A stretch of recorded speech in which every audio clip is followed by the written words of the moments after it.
Good evening and welcome to Read Aloud 3, where it is you, me, and the Trinity, and we are reading together in the book of 2 Kings, and we are at chapter 18 on, guess what?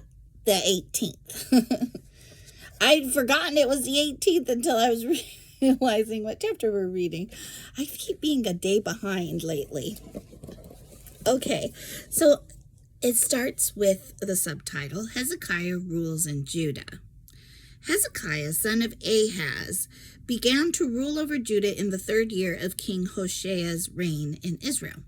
He was 25 years old when he became king, and he reigned in Jerusalem 29 years. His mother was Abijah, the daughter of Zechariah. He did what was pleasing in the Lord's sight, just as his ancestor David had done. Yay! I always have to give a cheer for that. He removed the pagan shrines, smashed the sacred pillars, right? I'm waiting to hear about the Asherah poles, and cut down the Asherah poles. He broke up the bronze serpent that Moses had made because the people of Israel had been offering sacrifices to it. The bronze serpent was called Nehushtan. Interesting. There's a reference to that in 2 Chronicles 29, 1 and 2 and 31, 1. Hezekiah trusted in the Lord. Okay, Hezekiah? Yeah, that's Hezekiah, who we're talking about. The God of Israel. Kind of breezed over it and didn't take a note. That is the king we're talking about. Okay. He trusted in the Lord, the God of Israel. There was no one like him among all the kings of Judah, either before or after his time. I was going to say, this really stands out. Okay. He remained faithful to the Lord in everything. He did. He revolted against the king of Assyria and refused to pay him tribute. He also conquered the Philistines as far distant as Gaza and its territory, from their smallest outpost to their largest walled city.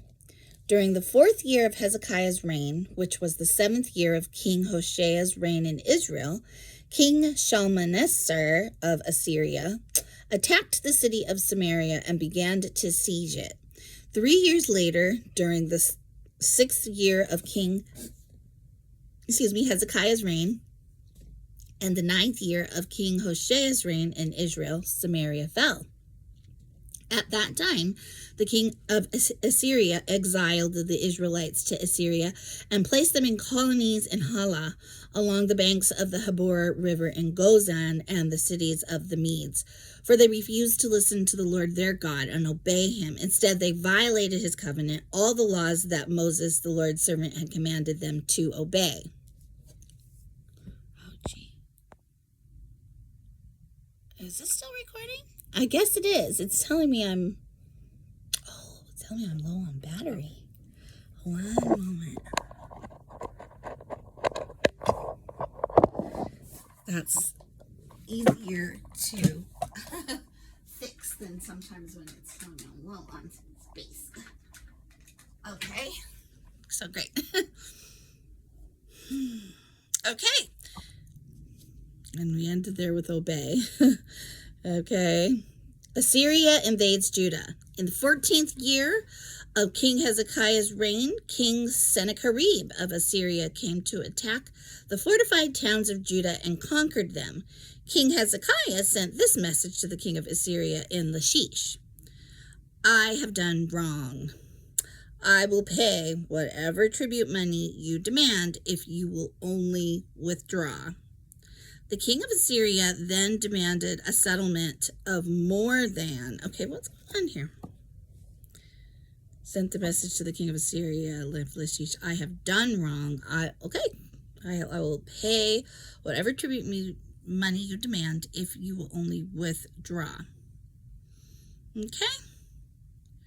The king of Assyria then demanded a settlement of more than 11 tons of silver and 1 ton of gold.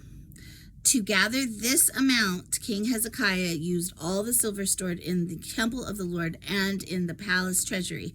Hezekiah even stripped the gold from the doors of the Lord's temple and from the doorposts he had overlaid with gold, and he gave it all to the Assyrian king. Nevertheless, the king of Assyria sent his commander-in-chief, his field commander, and his chief of staff from Lachish with a huge army to confront King Hezekiah in Jerusalem. The Assyrians took up a position beside the aqueduct that feeds water into the upper pool near the road leading to the field where cloth is washed. They summoned King Hezekiah, but the king sent these officials to meet with them. Eliakim, son of Hilkiah, the palace administrator, Shebna, the court secretary, and Joah, son of Asaph, the royal historian. Sennacherib threatens Jerusalem. Then the Assyrian king's chief of staff told them to give this message to Hezekiah. This is what the great king of Assyria says. What are you trusting in that makes you so confident? Do you think that mere words can substitute for military skill and strength? I was thinking, as I was reading that, I was like, that lends itself to a king that was deemed so righteous is that he would be able to say, I'm wrong, and hey, that's all, I've done wrong. I'll pay whatever tribute money you demand, and asking him to withdraw. So he's like, wow, who are you trusting in?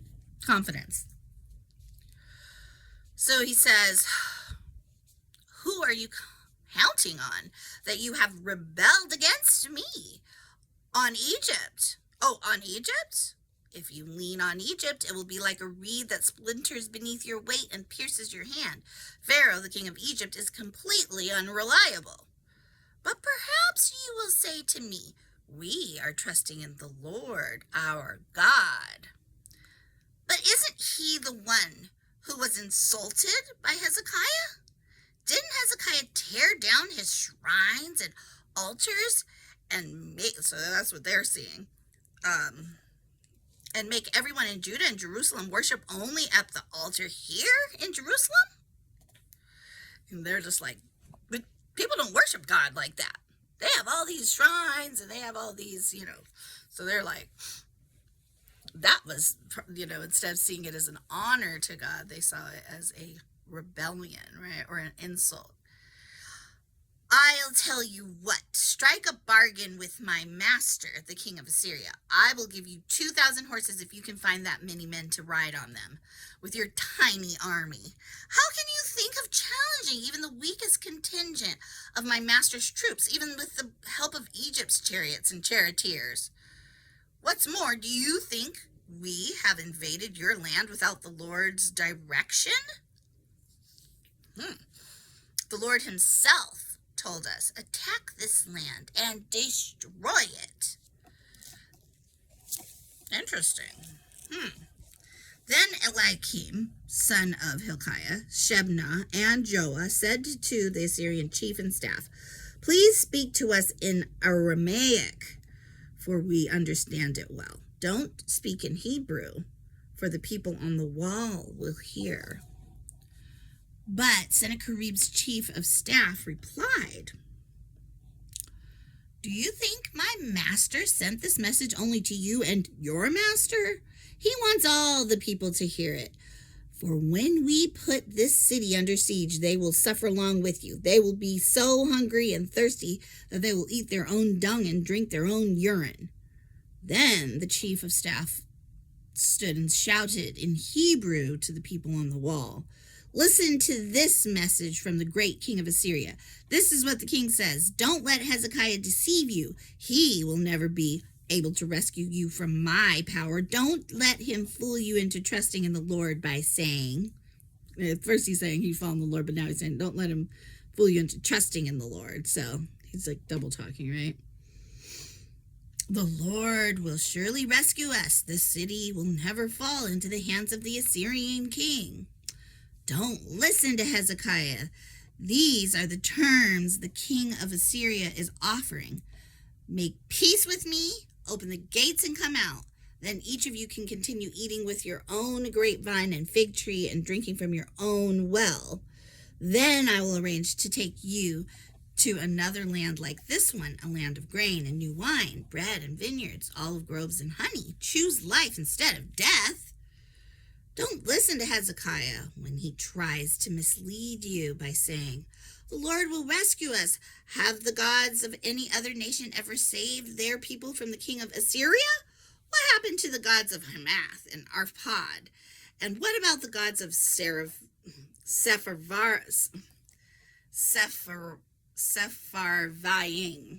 I know I read this one a couple times before, but still can't wrap my mouth around it. Hena and Eva. Did any god, small g, rescue Samaria from my power? What god of any nation has ever been able to save its people from my power? So what makes you think that the Lord can rescue Jerusalem from me? I'm gonna watch it. Okay. But the people were silent and did not utter a word because Hezekiah had commanded them, do not answer him. Then Eliakim, son of Hilkiah, the palace administrator, Shebna, the court secretary, and Joah, son of Asaph, the royal historian, went back to Hezekiah. They tore their clothes in despair, and they went in to see the king and told him what the Assyrian chief of staff had said. Aren't you looking forward to the next chapter now? I know I am. Chapter 19. This, all I've heard biblically was that Hezekiah did what was right in the eyes of the Lord, and he tore down finally all the false worship, structures and shrines and everything. So I think God's got his back, and I know that he does. The part at the beginning of the chapter where he says, I was wrong, and, I have to say that I don't know what he was saying that about. I may want to read up on that before we get into chapter 19. But yeah, it's right at the, was it at the beginning of the chapter? I don't think it was right at the beginning. Sorry. It was very close to it, though. Yeah, and it says Assyria invades Judah. In the 14th year of King Hezekiah's reign, King Sennacherib of Assyria came to attack the fortified towns of Judah and conquered them. King Hezekiah sent this message to the king of Assyria at Lachish. I have done wrong. I will pay whatever tribute money you demand if you only withdraw. Now, I don't know if that was a good thing that Hezekiah did, or if it was like something he did in fear. Okay, because before that, all we hear is going back a few verses. I'll go to verse 11 because that was 13. At that time, the king of Assyria exiled the Israelites to Assyria and placed them in colonies in Halah along the banks of the Habor River in Gozan and in the cities of the Medes. For they refused to listen to the Lord their God and obey him. So this was a people thing. Instead, they violated his covenant, all the laws that Moses, the Lord's servant, had commanded them to obey. Okay, that was where my camera started to do something funny, so I think I got distracted. But, in all honesty, I must have gotten distracted before then, because let's go back a couple more verses. Verse 9, during the 4th year of Hezekiah's reign, which was the 7th year of King Hoshea's reign in Israel, King Shalmaneser of Assyria attacked the city of Samaria and began to siege against it.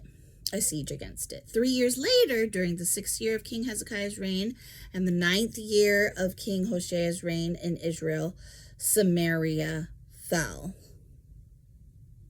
And at that time, the king of Assyria exiled the Israelites to Assyria and placed them in colonies. And it says, in the next verse, for they refused to listen to the Lord their God and obey him. Instead, they violated his covenant. So, and all the laws of Moses, the Lord's servant, had commanded them to obey. So there were some things that were going awry in Israel, right? And maybe this is what King Hezekiah is attesting to when he says, I have done wrong. Okay, because they were sieged because of that, it sounded like. Okay. This is just such a stark difference from, a few verses before. He conquered the Philistines. He did everything the Lord commanded. He tore down all these. And let's see, verse 7. So the Lord was with him, and Hezekiah was successful in everything he did. And Hezekiah was successful in, he revolted against,